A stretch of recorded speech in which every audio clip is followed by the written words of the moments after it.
आज की वीडियो में मैं आपको बताने जा रहा हूँ साधना के सफल होने के वो 8 संकेत जिनसे आप ये जान सकते हैं कि आपके द्वारा की गई साधना या मंत्र सफल हुआ है।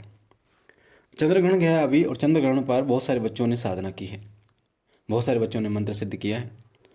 कई बच्चों का बार बार लाइव में ये प्रश्न आया कि गुरुजी हम कैसे जान सकते हैं कि हमारी साधना सफल हुई है, कृपया हमें बताइए कि हमारी साधना सफल हुई है कि नहीं। तो आज 8 ऐसे संकेत मैं आपको बताऊंगा जिनसे आप स्वयं ये जान सकते हैं कि आपकी साधना सफल हुई है या फिर नहीं हुई है।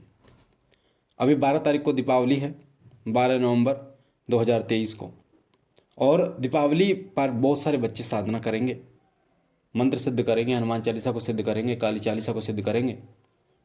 तो उस समय पर भी ये 8 संकेत आपकी मदद करेंगे जानने में कि आपकी साधना सफल हुई है फिर नहीं हुई है। एक बात और बता दूं, इससे पहले पिछली वाली वीडियो आप देखिए, उसमें मैंने आपको बताया है साधना से पहले आपको किन किन देवताओं का, 3 देवताओं का मंत्र जप करना चाहिए और वो देवता कौन है। ठीक है, वो वीडियो आप जरूर देखिए। पहला जो देवता है वो गणेश भगवान है। पहला मंत्र ओम गंगणपते नमः मंत्र जप जरूर कीजिए, एक माला। दूसरी ओम नमः शिवाय की माला। तीसरी ओम गुरुवे नमः की माला। उसके बाद जो भी मंत्र आप सिद्ध करना चाहते हैं उस मंत्र को जप कीजिए, चाहे 11 माला, 21 माला, कितना भी आप करना चाहते हैं। तो जब आप साधना करते हैं तो साधना में विभिन्न प्रकार के अनुभव तो होते ही हैं आपको, और यही अनुभव जो हैं ये आपको बताते हैं कि आपके द्वारा जो साधना की गई है वो सफल हुई है। कई बच्चे इन अनुभवों को जो है वो गलत तरीके से ले जाते हैं, कई बच्चे समझ नहीं पाते हैं। तो इस वीडियो को सुनने के बाद वो इन अनुभवों को समझेंगे भी और जान भी पाएंगे कि उनकी साधना सफल हुई है या फिर नहीं हुई है। तो सबसे पहला संकेत आपको बता दूं कौन सा होता है। सबसे पहला संकेत होता है, वो होता है कि अगर आपने गुरु बना रखा है कोई, तो आपको सपनों के माध्यम से आपके गुरु के दर्शन होते हैं। या फिर अगर आपके गुरु कोई नहीं है और आपके इष्ट जो हैं उनका कोई सच्चा भगत है जो आपने देखा हो, चाहे आपने फ़ोन में देखा हो, टीवी में देखा हो, या आपने उनको साक्षात देखा हो, यानी उनको सामने से देखा हो, आपको वो सपने में दिखाई देते हैं। ये पहला संकेत होता है कि आपकी साधना सफल हो रही है, सही चल रही है। जो भगत होता है वो अगर आपको सपने में दिख रहा है, क्योंकि उस भगत के पास देवता की सच्ची शक्ति है जिसकी आप पूजा कर रहे हैं, तो उसके दर्शन होना आपकी जो साधना है उसको सफलता की पहली निशानी होती है। दूसरा संकेत होता है आपके इष्ट के दर्शन आपको हो जाए। आपके घर में जो मूर्ति तस्वीर है वो आपको दिखने लगे, या आपके आस पड़ोस कोई मंदिर है उसकी मूर्ति या मंदिर दिखने लगे, या आपके इष्ट देव का कोई सिद्धपीठ दरबार है वो दिखने लगे। जैसे माँ काल का मंदिर दिल्ली में है, काले घाट माँ तारा का दरबार है, छिन्नमस्तिका का दरबार है, माता का अलग अलग दरबार, या गुरु गोरखनाथ जी महाराज का गोरख टीला है, गोगा जहारवीर का बागड़ है। तो आपको आपके इष्ट के दर्शन या उनकी मूर्ति या तस्वीर ऐसी इस प्रकार से हो तो भी आपकी साधना सफल हो रही है।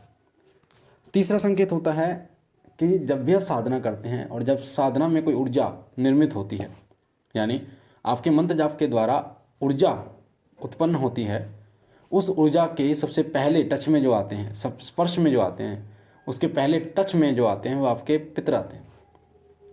तो आपको आपके पितरों के दर्शन होने शुरू हो जाते हैं। आपके अगर पापा इस दुनिया में नहीं है, दादा नहीं है इस दुनिया में, तो वो आपको दिखने शुरू हो जाते हैं। वो आपको पहले की तरह दिखने शुरू हो जाते हैं, आपको खिला रहे हैं, पिला रहे हैं, या फिर आपसे कुछ मांग रहे हैं, या फिर आपके साथ खेल रहे हैं, हंस रहे हैं। इस तरीके के जो जैसे वो पहले थे, जिंदे थे उसी तरीके से दिखाई देते हैं। चौथा संकेत होता है आपके घर की कुलदेवी और कुलदेवता के संकेत आपको दिखने शुरू हो जाते हैं, उनके दर्शन आपको होने शुरू हो जाते हैं।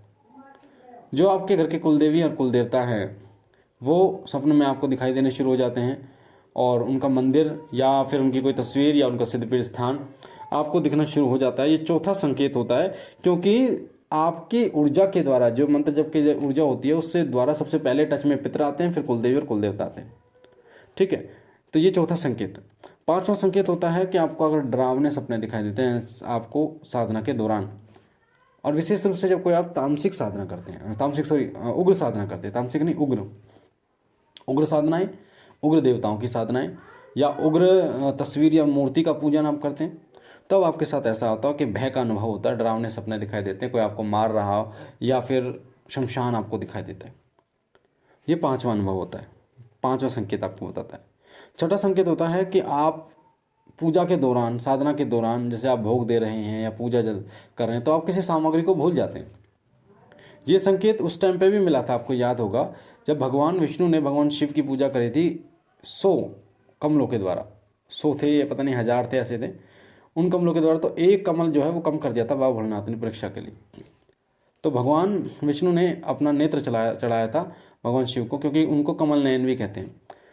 तो इसी तरीके से कई बार आपकी परीक्षा होती है कि आप पूजा करने के लिए बैठते हैं, आप मान लीजिए घी खत्म हो गया, आपका पूजा का तेल खत्म हो गया है, या फिर भोग जो आप देने वाले थे, मतलब भोग देने वाले ही हैं पर भोग है नहीं, खत्म हो गया, धूप बत्ती खत्म हो गई है, या फिर कुछ और चीज़ है। तो ये चीज़ें जो है ना, ये सपने अगर आपको दिखाई दे, इस तरीके से आपके साथ होता है सामग्री भूलने वाली, तो ये संकेत भी आपके इष्ट की साधना के सफल होने के संकेत है। 7वां संकेत होता है कि आपके कमर के पिछले भाग में नीचे की तरफ हल्का हल्का सा आपको ऐसा लगता है जैसे कोई रेंग रहा हो, चींटी सांप चल रहा हो, या दर्द हो रहा हो, हल्का हल्का मीठा मीठा दर्द हो रहा हो, और वो दर्द नीचे से ऊपर की तरफ बढ़ रहा हो। तो ये जो संकेत है, क्योंकि जब ऊर्जा निर्मित होती है आपकी ऊर्जा या मंत्र जप के द्वारा, तो वो ऊर्जा जो है वो इकट्ठी होती है मूलाधार चक्र में। शुरुआत में मूलाधार चक्र में इकट्ठी होती है, ठीक है। जब मूलाधार चक्र में वो ऊर्जा इकट्ठी होती है, उसके बाद आपके चक्रों में जो है, जो नीचे वाला मूलाधार चक्र है, उसमें हलचल होनी शुरू होती है आपको। तो ये जो संकेत है 7वां संकेत है, क्योंकि ऊर्जा को इकट्ठे होने के लिए एक जगह चाहिए होती है। और 8वां जो संकेत होता है, लास्ट जो संकेत है, वो है कि माथे पर आपको खिंचाव महसूस होता है। अगर आपके माथे पर आपको ऐसा लगे कि कुछ खिंचाव, कुछ चींटी की तरह चल रही है, तो इसका मतलब आपकी साधना सफल हो रही है। माथे पर जो खिंचाव और जो चींटी चलती है, उसका सीधा सा अर्थ होता है कि आपकी थर्ड आई जो होती है, दिव्य दृष्टि जो होती है, वो खुलनी शुरू हो जाती है। ऐसा नहीं कह रहा मैं पूर्ण रूप से खुल जाती है, पर हाँ, उसका दरवाज़ा जो है लॉक होना शुरू हो जाता है, अनलॉक होना शुरू हो जाता है, जिससे आपको पता चलता है कि कहीं ना कहीं कोई दैवीय ऊर्जा आपके आसपास है। तो ये 8 संकेत थे जो मैंने आपको बताया आज की वीडियो में। इन संकेतों को ध्यान रखना। अभी दिवाली आ रही है, और दिवाली पर बहुत सारे बच्चे साधना करेंगे। कोई 1 दिवसीय साधना, कोई 3 दिवसीय साधना, कोई घंटों जाप करेगा। उसमें भी इस प्रकार के 8 में से हो सकता है कोई 1 संकेत आपको मिले, कोई 4 संकेत आपको मिले, कोई 2 संकेत आपको मिले। तो अगर इनमें से कोई भी संकेत मिलता है तो आपकी साधना सफल हो रही है।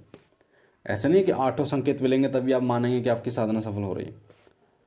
तो मुझे आशा है कि ये वीडियो आपको अच्छी लगी होगी, जानकारी अच्छी लगी होगी। और पहली बार चैनल पे हैं तो चैनल को लाइक कीजिए, शेयर कीजिए, सब शिव कृपा परिवार के साथ जुड़िए। दोपहर को रोज़ डेली मैं 2 बजे लाइव आता हूँ। आप अपने प्रश्न पूछ सकते हैं, घर परिवार के बारे में पूछा ले सकते हैं। इसमें आपका कोई